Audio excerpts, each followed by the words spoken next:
Good evening, I'm Dennis Ward. Welcome to APTN National News.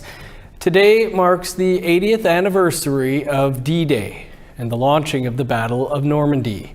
It was a bloody battle and a historic turning point in the Second World War. Ceremonies were being held across France, including Juno Beach, which was invaded by Canadian soldiers on this day 80 years ago. Ceremonies started with a jump by the Canadian Armed Forces parachute team, the Skyhawks. The Skyhawks jumped out of a Hercules aircraft from 2,500 feet, deploying their Canadian flag canopies and landing on Juno Beach. Among the dignitaries on hand at the Canadian commemorative ceremony at Juno Beach were Prince William, Prime Minister Trudeau, the Prime Minister of France, and Assembly of First Nations National Chief Cindy Woodhouse-Nepenack. Several Indigenous elements were incorporated into the ceremony, including a flag song and victory song by a father-daughter duo from Kawakatus First Nation in Saskatchewan, who are members of the Cree Spirit Singers. Métis veteran and elder Josie Searson led the prayer. There was also First Nations representation during the reading of the Commitment to Remember. Here's some of what the Prime Minister had to say. On this day, 80 years ago, Canadian troops progressed further inland than any of our allies. It was a remarkable achievement and a costly one, too. I can promise you that Canada and the world will keep commemorating this significant day for decades and generations to come. In other news, a First Nations girl in rural Manitoba is speaking out against the racism she says she experienced while wearing her ribbon skirt to high school. She says the school hasn't done enough to combat the harassment she went through. Sav Jonesa has that story. Red Dress Day happens across Canada every May to raise awareness about violence against Indigenous women, girls, and Two-Spirit people. 17-year-old Serenity Nepen says she and others were encouraged to show their support at her high school in Roblin, Manitoba, one of 16 schools in the Mountain View School Division. She thought it was a good idea. You know what? It would be perfect to wear my ribbon skirt. It's a nice day out.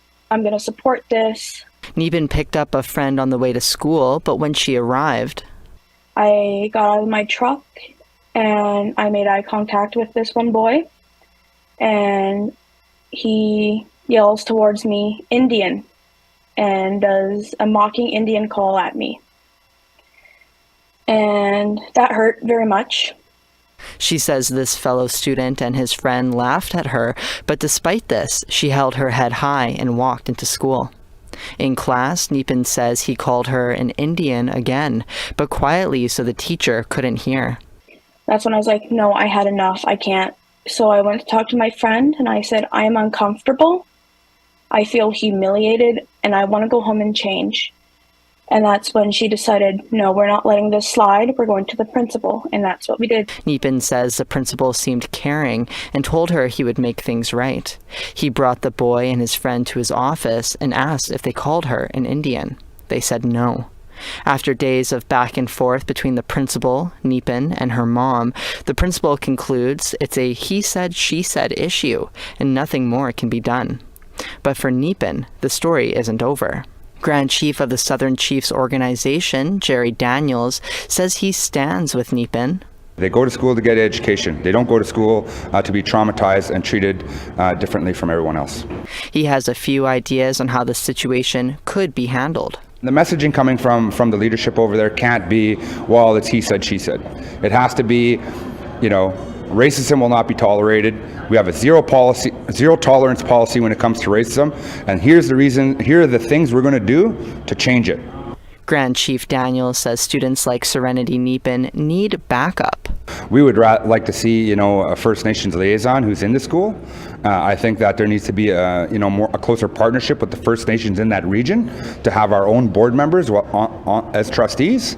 That's separate from the regular system. APTN News reached out to the school division. On May 27th, their now former superintendent, Stephen Jaddock, emailed a response. He wrote the division does not comment on individual discipline investigations, but bullying and verbal harassment is not tolerated. He added, "We continue to work with our students in MVSD on reconciliation matters, and school staff will engage students in conversations regarding diversity, equity, and inclusion." In the last few days, 4 weeks after the alleged name-calling, the school division announced Jadok had departed his position. Soon after, 3 elected school trustees quit. Another current elected trustee, Paul Coffey, said in a public board meeting in April that he refuses to refer to Indigenous people as anything other than Indians, and this about residential schools. They were good. Like, these are the good things. They're essential for reading and writing and arithmetic. Also enforcement of schools, school attendance. For now, Nepen says she just wants to move on.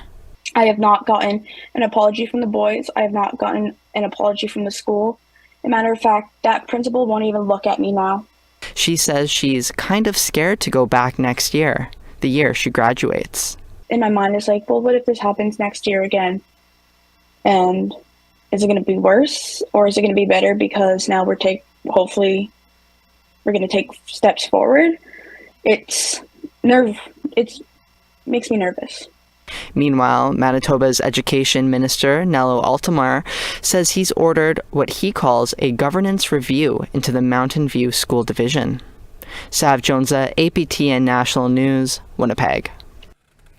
Thanks, Sav. After trying to escape Morocco for several years following an assault, a woman from Buffalo Point First Nation in southern Manitoba returned home yesterday. The sound of drumming and warm hugs from family welcomed Carrie Kobaness and her 2 young children at the Winnipeg airport.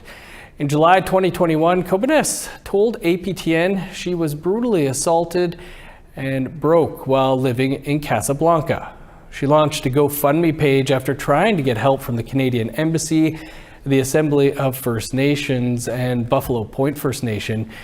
Now, after a years-long battle, Kobaness says she's just happy to be home. So it's going to take a long time to adjust because I'm still in shock that I'm even landed here. This is a dream to me. I kept telling my mom I'm going to come, I promise, but it was a big battle over there for my kids. So now I'm home and I don't think I'm ever going to leave. It's a day of celebration and reflection for the Inuit in the Western Arctic. Our reporter Charlotte Moore-Jacobs takes a look at the impact the Inuvialuit final agreement has had for so many.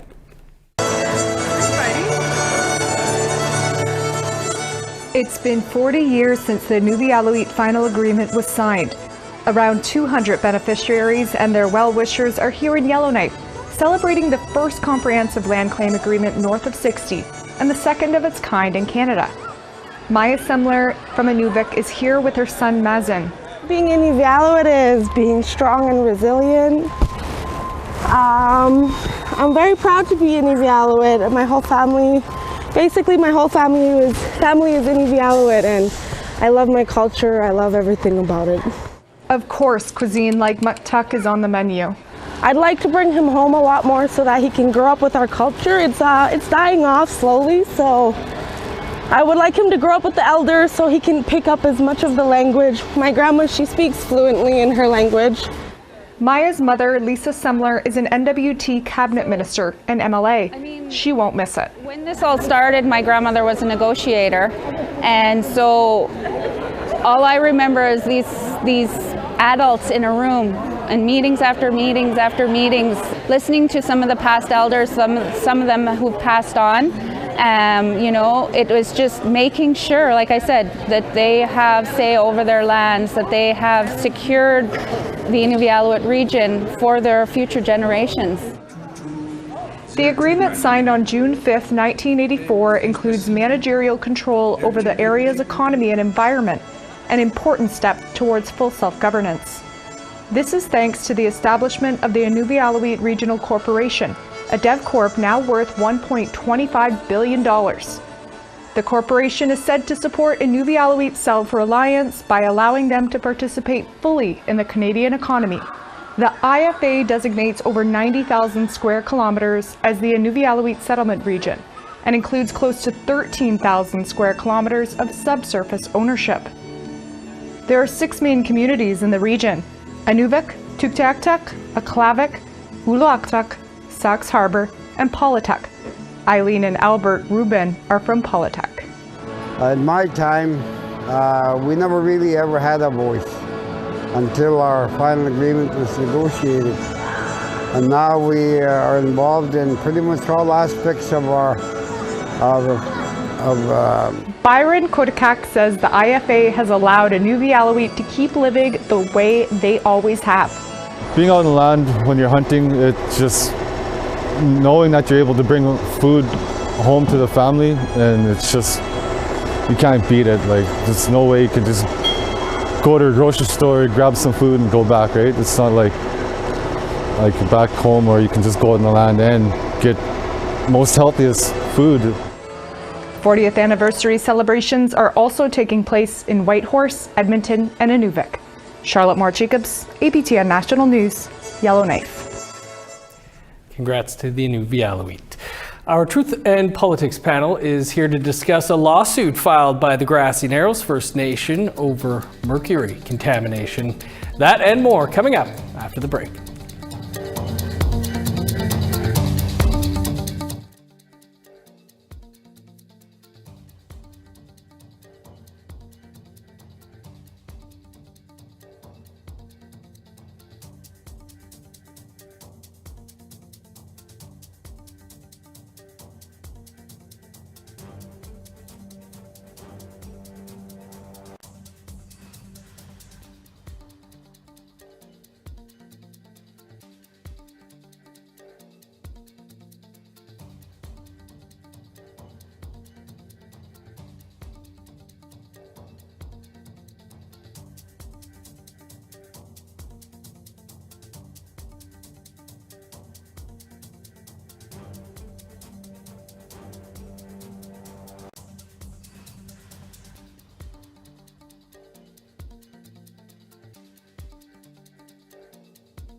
Welcome back.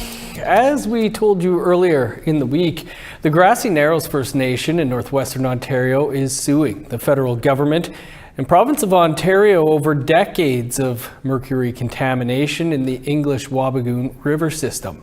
The lawsuit comes on the heels of new research that shows wastewater from the Dryden paper mill may be exacerbating mercury contamination that dates back decades. That's the topic for our Truth and Politics panel this week. Negon Sinclair is a columnist with the Winnipeg Free Press, and Jennifer Leowitz is a policy analyst with War Shield. Jennifer, Negon, thanks for being with us. Jennifer, we'll start with you and your thoughts on Grassy Narrows First Nation deciding to go the legal route in this decades-long issue of mercury contamination in the river system and its impact on the people there. I think that this was a long time coming. I think that the fact that this has been going on for as long as it has been is unacceptable. You know, I was reading a little bit more about it this morning, and I think taking both the provincial and the federal governments to court is the right move. You know, time is going on. As far as I know, this has been going on since like the 1960s, and there has been man-made contamination to this river. So at what point is anyone going to take responsibility for this, especially when it has impacted the livelihoods of people living in Grassy Narrows? Negon, like Jennifer said there, do you feel this is a long overdue lawsuit? Well, I could just imagine the vindication for Judy De Silva and all those at the occupation camp in Grassy Narrows who fought not just there, but also all the way in Queen's Park in Ontario, and have been doing that for decades, literally putting their bodies on the line to fight for clean water in Grassy Narrows. So kudos to them. They should really take the real credit for this. They kept the issue going. And what we're seeing is multiple First Nations across the country. Right here in Manitoba, you see about 10 First Nations that are suing the City of Winnipeg for a sewage spill. When governments, municipal, provincial, federal, act irresponsibly for decades, they've not been held to account, but because now we are considering or including or having to come into harmony with Indigenous rights in law with Bill C-15, we're seeing First Nations stand up for themselves and being able to advocate for themselves. When egregious acts like this happen, governments must be held to account for acting so irresponsibly. And in the end of the day, Canadians, all Canadians, get drinking water, fresh air, food to eat as a result. Jennifer, the statement of claim reads like a mini history lesson of the issue. There was a lawsuit in 1977 where Grassy Narrows and another First Nation sued the feds, the province, past and previous mill owners. That resulted in a $17 million settlement. But from there, Ontario indemnified any future lawsuits, the companies. Is this an example of government favoring industry over the people? Potentially, yes. And another issue that I'm seeing out of this is that exactly, you know, there not being much responsibility put back onto the industry. But also, when we don't have much standards to go off of, then who's responsible? You know, if there's a water spill in a municipality in the province of Saskatchewan, for example, we have a security agency that oversees the water. But right now, there's no real standard. So who's responsible? And, you know, I'm going to be really interested to see how this plays out in court, because the fact that the provincial government has done that may make things difficult for the nations that are trying to, you know, hold the government accountable for the failed water crisis across the country, but especially for Grassy Narrows. Negon, how do you see this playing out? Of course, these haven't been tested in court yet, but like you mentioned, there's the 10 or so First Nations here in Manitoba also, you know, taking certain levels of government to court over these types of issues. It's the important thing to identify with the Grassy Narrows case is the negotiation back years ago did not indemnify on future and chronic neglect. That's the real challenge here. If you look at the sewage spill here in Manitoba, it's because of the chronic neglect for decades of the piping system of sewage and the fact that the City of Winnipeg has been leaking sewage, even announcing, telling that they openly do that to clean out the pipes for the city. And who pays for that? Well, First Nations way up the river off Lake Winnipeg, the overabundance of algae, even fishermen in Manitoba pay for all of this chronic neglect. And when governments continue to neglect, continue to act irresponsibly, I don't care what law judgment goes decades ago, no court will be able to just simply give people a carte blanche to act irresponsibly for decades to come. Jennifer Negon, we'll leave it there. Thanks for being with us. Thanks. We have a preview of tomorrow night's all-new APTN Investigates coming up after the break.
Welcome back. Let's take a look now at our photo of the day.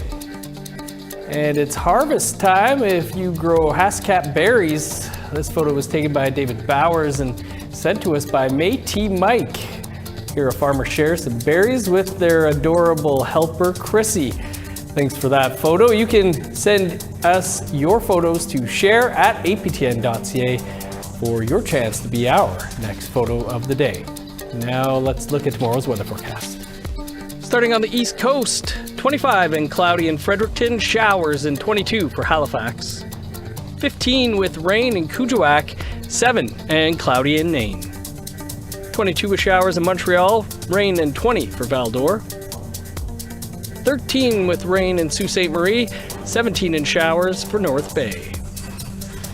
More rain in Northern Ontario, 20 in Thunder Bay, 18 in Sioux Lookout. 13 with showers for God's Lake, cloudy, and 14 in Norway House. 21 with rain in Winnipeg, showers and 20 for Dauphin. 21 with rain in Regina, some sun, and 21 in Saskatoon. 19 and cloudy in Meadow Lake, showers and 12 for La Ronge. In northern Alberta, snow and 5 above for Fort Chip, showers and 11 in Fort McMurray. 19 in Edmonton, 21 in Lethbridge. Sun's out in BC, 22 for Vancouver, 27 in Kamloops. 20 and sunny in Prince George, 21 under the sun for Smithers. 19 in Old Crow, sunny and 18 in Whitehorse. 7 with rain in Yellowknife, showers and 16 in Norman Wells. 10 for Sax Harbor, cloudy and 16 in Paulituck. 5 in Chesterfield, 6 in Whale Cove. +2 in Resolute, 1 above with snow in Igloolik. A book written over 4 decades by a residential school and domestic violence survivor was launched on Wednesday night. In 1 Second at a Time, Diane Morisseau tells her story of resilience with the help of co-author Elizabeth Brannigan. APTN's Sierra Bettens brings us to the event. I'm happy. I never thought I would say that. I'm happy. I'm grateful to be alive. On Wednesday evening, dozens gathered to celebrate the launch of Diane Morisseau and Elizabeth Brannigan's book, 1 Second at a Time. In it, Morisseau shares her story of struggle, healing, and resilience as a residential school and domestic violence survivor. The book was a work in progress for decades. She began writing in the early 1980s after getting into a 12-step self-help program. I did a lot of work on myself, trauma. I had to do a lot of healing to be strong enough to do this. It was very, very difficult, opening wounds, old wounds. A few years ago, Morisseau met Elizabeth Brannigan when they worked together at a treatment center in Seguin First Nation. They soon became friends, and later, co-authors. She shared a little bit of her struggles with finding someone who could help her write the story. And while I wasn't a writer, I had a dream to write, and I offered to try. When she's not writing, and even though she is retired, Morisseau still helps people like her get on the path to healing.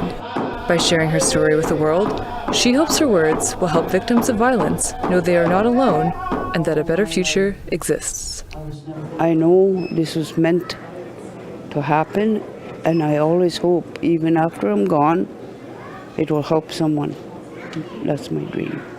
Sierra Bettens, APTN National News, Winnipeg. In the spring of 2015, 2 fishermen drowned on the Bay of Quinte in southeastern Ontario. Police claim the pair were stealing fish, overloaded their boat, and caused it to sink. But tomorrow on APTN Investigates, journalist Kenneth Jackson returns to Tyendinaga Mohawk territory to put those theories to test. Here's a preview.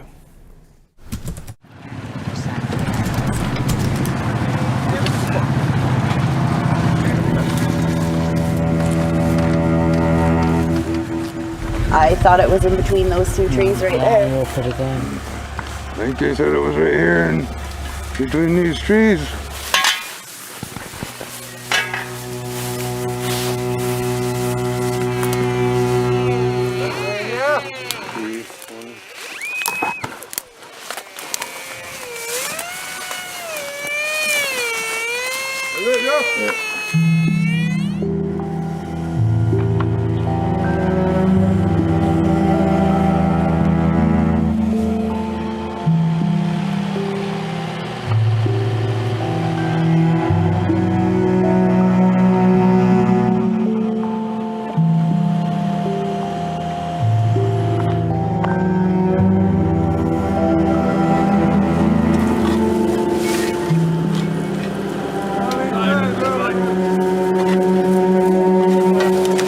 They found the boat. It's not even fair that we have to do this.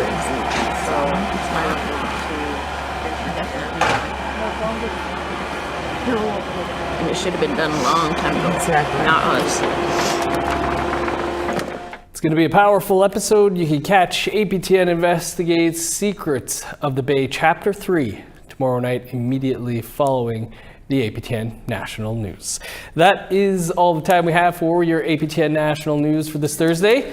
For news anytime, visit our website, aptnnews.ca. I'm Dennis Ward. Marcy McGuitch, thanks for being with us. Be sure to join Creason at 1 p.m. Eastern Time tomorrow for your first look at the day's news. I will see you back here tomorrow night.